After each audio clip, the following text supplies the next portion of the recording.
కబ్జాదారులకు serious warning ఇచ్చారు Hydraa commissioner Ranganath. చెరువులు కబ్జాలు చేసి కోర్టుకు వెళ్లి స్టేలు తెచ్చుకుంటామంటే కుదరదని హెచ్చరించారు. వెస్ట్ జోన్ బిల్డర్స్ అసోసియేషన్ సమావేశంలో హాట్ కామెంట్స్ చేశారు రంగనాథ్. అక్రమ నిర్మాణాల కూల్చివేతలపై స్టేలు తెచ్చుకునే టైం కూడా ఇవ్వమన్నారు. 2-3 గంటల్లోనే అక్రమ కట్టడాలను కూల్చేస్తామన్నారు. తప్పు చేసింది ఎంతటి వారైనా చర్యలు తప్పవన్నారు. కబ్జాలు ఆపకపోతే హైదరాబాద్ లో చెరువులు కనిపించవన్నారు రంగనాథ్.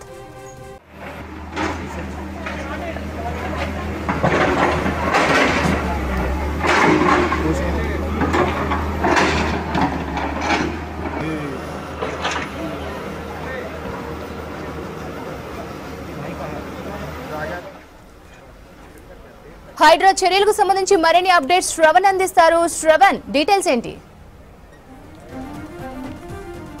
రంగనాథ్ చాలా ఇంట్రెస్టింగ్ కామెంట్స్ చేశారు. చాలా వరకు ఈ అంశాలు ఇంకా బయటికి రాలేదు, చాలా ఆలస్యంగా ఈ అంశాలు బయటికి వచ్చాయి. ఇటీవల అక్రమ నిర్మాణాలు కూల్చివేత సమయంలో చాలామంది నోటీసులు ఎందుకు ఇస్తలేరన్నటువంటి ప్రశ్నలు లేవనెత్తుతున్నారు. కానీ నోటీసులు అనేటివి మేము ఇవ్వము. వాటర్ బాడీస్లో నిర్మించేదానికి సుప్రీంకోర్టు తీర్పు ఉంది, జిహెచ్ఎంసీ యాక్ట్ అమల్లో ఉంది. మేము నోటీసులు ఇవ్వము. ఎందుకు నోటీసులు ఇస్తే స్టే తెచ్చుకుందామన్నా? స్టే తెచ్చుకునే టైం కూడా హైడ్రా ఇవ్వదు, వస్తుంది, కూల్చివేస్తుంది, వెళ్ళిపోతుంది. ఇంత సీరియస్గా హైడ్రా పని చేయబోతుంది అనేది చాలా స్పష్టంగా రంగనాథ్ కమెంట్స్ చేశారు. నిన్న ఉదయము బిల్డర్స్తో కూడినటువంటి ఒక సమావేశంలో రంగనాథ్ ఇంట్రెస్టింగ్ కామెంట్స్ చేశారు. అధికారులు పూర్తి స్థాయిలో గ్రౌండ్ లెవెల్కి వస్తారు. అక్రమ ఎంత జరిగింది, ఎంత కబ్జా చేశారు, ఎంత ఎఫ్టీఎల్లో నిర్మించారని గుర్తించి వస్తారు. కానీ ఏ నిర్మాణం దగ్గర ఏ మెషిన్ పెట్టాలో ముందే గుర్తిస్తాం, ఖచ్చితంగా వాటిని కూల్చేస్తాం అనేటువంటి అంశాలను రంగనాథ్ చెప్పేటువంటి ప్రయత్నం చేశారు. రాష్ట్ర ప్రభుత్వం చెరువుల పరిరక్షణ కోసం చాలా సీరియస్గా హైడ్రాని ఫామ్ చేసింది. పెద్ద పెద్ద మనుషులు, చిన్న వాళ్ళంటే గుడిసెలు వేసుకొని ఉంటున్నారేమో, కానీ పెద్ద పెద్ద మనుషులు, పేరు మోసిన వాళ్ళు, బడాబాబులు కూడా చెరువులలో డెబ్రిస్ అంటే మట్టి వేసి పూడ్చి చేయడం, దాంట్లో నిర్మాణాలు చేయడం ఎక్కడ చూసినా కానీ ఇదే తంతు కనబడతా ఉంది. ఇట్లనే చూస్తూ ఊరుకుంటే రాబోయే రోజుల్లో చెరువులు మిగిలవు అనేటువంటి కమెంట్స్ రంగనాథ్ చేశారు. సో స్టేలు తెచ్చుకునేటువంటి టైం కూడా మేము ఇవ్వము అనేటువంటి అంశాన్ని చాలా క్లియర్గా మనం హైలైట్ చేయాల్సి ఉంటుంది. ఎందుకంటే ఎన్నో సంవత్సరాల నుంచి ఇదే తంతు జరుగుతూ ఉంది. నోటీసులు ఇస్తే వాళ్ళు మళ్ళీ కోర్టుకు వెళ్తున్నారు, కోర్టులో స్టే తెచ్చుకుంటున్నారు, అవి కూల్చివేతలు ఆగిపోతున్నాయి. ఇది రెగ్యులర్గా జరుగుతున్నటువంటి తంతు కదా. సో ఇప్పుడు అట్లా జరగనివ్వము అనేటువంటి అంశాన్ని చాలా స్పష్టంగా రంగనాథ్ చెప్పేటువంటి ప్రయత్నం చేశారు. అది కాకుండా అధికారులు కూడా చాలామంది దీంట్లో కొల్లీడై ఉన్నారు. అధికారులను కూడా ఎవరిని కూడా మేము విడిచిపెట్టాము అనేటువంటి అంశాన్ని రంగనాథ్ చెప్పేటువంటి ప్రయత్నం చేశారు. ఇటీవల 6 మంది పైన సైబరాబాద్ పోలీస్ కమిషనర్ అవినాష్ మహంతికి హైడ్రా కమిషనర్ రంగనాథే స్వయంగా లెటర్ రాసి సిఫారసు చేశారు. వీళ్ళ మీద క్రిమినల్ కేసులు పెట్టి వీళ్ళని జైలుకి పంపాలి అనేటువంటి అంశాన్ని కూడా ఆయన అందులో మెన్షన్ చేసినటువంటి పరిస్థితి ఉన్నది. ఇంకా ఈ బిల్డర్స్ కూడా చాలా, అంటే అందరూ కాకపోయినా కొంతమంది బిల్డర్స్ ఇష్టానుసారంగా అక్రమాలకు పాల్పడుతున్నారు. వాళ్ళ కొందరి వల్ల చాలా వరకు ప్రభుత్వానికి సంబంధించిన స్థలాలు, ల్యాండ్లు అన్నీ కూడా కబ్జాకు గురవుతున్నాయి.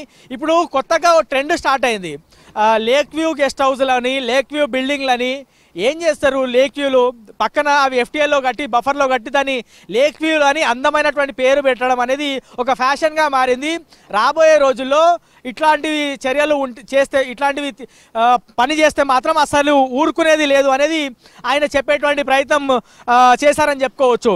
ఇంకా మరికొన్ని ఇంట్రెస్టింగ్ కామెంట్స్ నేను చెప్పేటువంటి ప్రయత్నం చేస్తా. అవి సుదీర్ఘంగా మనము గమనిస్తే ఒకసారి డబ్బులు ఉన్నవారు, లీగల్ బ్యాకింగ్ ఉన్నవారు కొంతమంది నేరుగా మా దగ్గర పైసలు ఉన్నాయి కదా, మంచి అడ్వకేట్ని పెట్టుకుంటాం, కోర్టుకు పోతాము, మమ్మల్ని ఎవరు ఏం చేస్తారు అనేటువంటి ఆలోచన చేస్తూ ఉన్నారు. కానీ హైడ్రా ఒకసారి ప్లాన్ చేసిందంటే అది వచ్చి కూల్చేసి వెళ్ళిపోతుంది. తర్వాత అసలు ఏం జరిగిందని కూడా ఆశ్చర్యపోవాల్సినటువంటి పరిస్థితి ఉంటుంది. రాబోయే రోజుల్లో అట్లాంటి అగ్రెసివ్నెస్ మనము అన్ని ప్రాంతాల్లో చూడబోతున్నాం అనేది ఆయన చెప్పేటువంటి ప్రయత్నం చేశారు. భూముల ధరలు పెరుగుతున్నాయి కాబట్టే కబ్జాలు అధికంగా జరుగుతున్నాయి అనేది రంగనాథ్ చెప్పేటువంటి ప్రయత్నం చేశారు. అక్రమాలను ఆపకపోతే 5 లేదా 10 ఏళ్లలో, రాబోయే 5 లేదా 10 ఏళ్లలో చెరువులు పూర్తి స్థాయిలో కనుమరుగైపోయి రాబోయే రోజుల్లో గతంలో కొన్ని చెరువులు మనకి హైదరాబాద్లో ఉండే, అప్పుడు ఆ చెరువులు మొత్తం మాయమైపోయినాయి. మనం ఇప్పుడు ఇల్లులు కట్టుకున్నాం. చెరువులు అనేటివి ఒకప్పుడు మాట అని రాబోయే రోజుల్లో చెప్పుకోవాల్సినటువంటి పరిస్థితి ఉత్పన్నం అవుతుంది అనేది వాళ్ళు చెప్తా ఉన్నారు. ఇటీవల జాయింట్ ఇన్స్పెక్షన్ ఇరిగేషన్ రెవెన్యూ తో పాటు హైడ్రాకి సంబంధించిన వాళ్ళు గ్రౌండ్ లెవెల్కి ఫిర్యాదు ఎక్కడి నుంచి వస్తే అక్కడికి వెళ్ళి విచారణ చేస్తున్నారు. విచారణ చేసిన తర్వాత చాలా ఆసక్తికర ఆశ్చర్యపోవాల్సినటువంటి అంశాలు బయటపడుతున్నాయి. అంతా మేము సజావుగా చేసినా అన్నీ తెలుసుకున్నా కూడా కొంతమంది కావాలని హైడ్రా మీద నెపం నెట్టే ప్రయత్నం, నోటీసులు ఇవ్వదు, వాళ్ళంతా వాళ్ళు వచ్చి కూల్చివేసి వెళ్తారు, ఎవరు ఇష్టం వచ్చినట్టు వాళ్ళు చేస్తున్నారు అని అధికారుల మీద అధికారుల యంత్రాంగాల మీద కూల్చివేతలకు సంబంధించిన కబ్జా చేసినటువంటి వాళ్ళు చేస్తున్నటువంటి కామెంట్స్ మీద కూడా ఆయన రియాక్ట్ అయ్యారు. రాబోయే రోజులు అవేమీ ఉండవు, వాస్తవానికి వచ్చి కూల్చివేసి వెళ్ళడమే మా పని అటువంటి అంశాన్ని చెప్పారు. కానీ దానికన్నా ముందు పూర్తి స్థాయిలో అన్ని విషయాలు కూడా విచారిస్తాం, స్పష్టంగా ఒకరు మా వైపు వేలు ఎత్తి చూపించకుండా అన్ని వివరాలు సేకరించి స్పష్టంగా అన్ని కూల్చివేతలు చేపడతామని చెప్పారు. అవి కాకుండా హైడ్రా పరిధి మెల్లిమెల్లిగా పెంచుకుంటూ వెళ్తామనేది రాష్ట్ర ప్రభుత్వం చెప్పింది. ఆ దిశగానే ముందుకు అడుగులు వేస్తున్నామనేది హైడ్రా కమిషనర్ రంగనాథ్ చెప్పేటువంటి ప్రయత్నం చేశారు. సో హైడ్రా మీద ప్రస్తుతం అందరి దృష్టి నెలకొన్నది. హైడ్రా మీదనే అసలు ఏం జరుగుతుందని పొలిటికల్ వాళ్ళు, సామాన్య జనంతో పాటు ఇతర చాలా మంది కూడా హైడ్రా వైపు చూస్తున్నారు. కొంతమంది హైడ్రా మీదనే విమర్శలు చేస్తున్నటువంటి పరిస్థితి మనకి రెగ్యులర్గా చూస్తున్నాము. కానీ అది ఎవరు ఉన్నా మనం రీసెంట్గా చూసినాము, రాష్ట్ర ముఖ్యమంత్రికి సంబంధించిన సోదరుడికి కూడా నోటీసులు వెళ్ళాయి. అంటే రాష్ట్ర ప్రభుత్వం ఎంత సీరియస్గా ఉందో అర్థం చేసుకోవాలని ఈ అంశం ఒకటి కూడా కమెంట్ కూడా ఆయన ఆఫ్ ద రికార్డులో చేశారు. కానీ పూర్తి స్థాయిలో మాత్రం హైడ్రా చేయాల్సినటువంటి యాక్టివిటీస్ రాబోయే రోజుల్లో మరింత అగ్రెసివ్గా ఉంటాయి అనేటువంటి అంశాన్ని ఆయన చెప్పదలుచుకున్నారు అనేది చాలా స్పష్టంగా అర్థమవుతుంది. ఈ బిల్డర్లతో మాట్లాడుతున్నటువంటి క్రమంలో బిల్డర్లు కూడా మీకు ఎవరైనా అధికారులు ఎఫ్టీఎల్లో కట్టుకోండి లేదా బఫర్లో కట్టుకోండి, మేము పర్మిషన్లు ఇస్తాము అని చెప్తే మాత్రం చెప్పిన అధికారి మీద అట్లా పైసలు ఇచ్చి నిర్మించుకున్న బిల్డర్ల మీద కూడా చర్యలు ఉంటాయనేది రంగనాథ్ బిల్డర్లతో చెప్పారు. కానీ నిజంగా ప్రకృతికి ఎట్లాంటి ఇబ్బందులు చేయకుండా నిర్మాణాలు చేసుకుంటే రాష్ట్ర ప్రభుత్వము తో పాటు హైడ్రా కూడా మీ అందరికీ అండగా ఉంటుంది. ఎందుకంటే జనం వెల్ఫేరే, జనం బాగే రాష్ట్ర ప్రభుత్వానికి కానీ హైడ్రా కానీ కావాలి.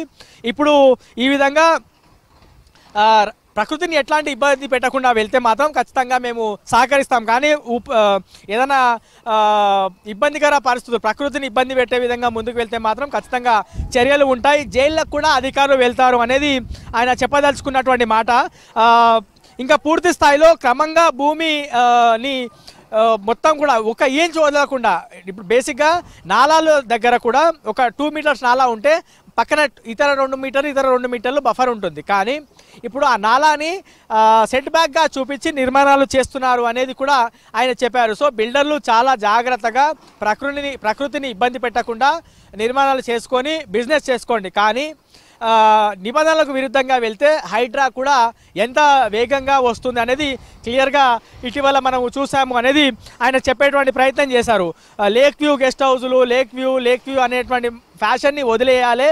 ఎఫ్టీఎల్ బఫర్ దానంతలనే ఉండనియండి. వాటర్ ఫ్లోటింగ్ అనేది దానంతలా సజావుగా అది వెళ్ళిపోతుంది. దాని జాగాలకు వెళ్ళి మనము నిర్మాణాలు చేస్తే పరిస్థితి ఎట్లా ఉంటుందో 2020లో చూసినాం. మొత్తం పూర్తి స్థాయిలో వాటర్ స్టాగ్నెట్ అయిపోవడము, ఇల్లులన్నీ కూడా నీళ్ళలో మునిగిపోవడం లాంటి పరిస్థితులు ఉత్పన్నమైనాయి అనేటువంటి అంశాన్ని చెప్పారు. సో ఓవరాల్గా రంగనాథ్ బిల్డర్లతో జరుగుతున్నటువంటి సమావేశంలో క్లియర్గా అనేక అంశాలు చెప్పారు.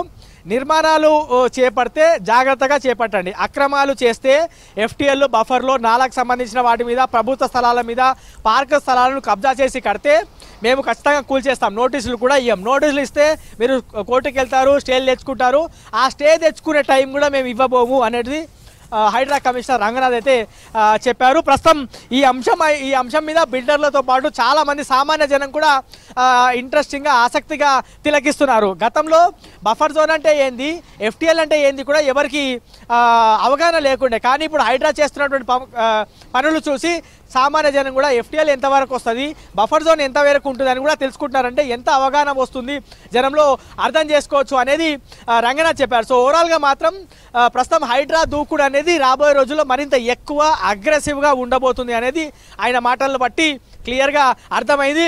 బిల్డర్లకు జాగ్రత్తగా చేసుకోమంటూనే అక్రమార్కులకు బడాబాబులకు ఆయన నేరుగా వార్నింగ్ ఇచ్చారు అని మనం క్లియర్గా ఆయన మాటలు గమనిస్తే ఓ క్లారిటీ అయితే వస్తుంది.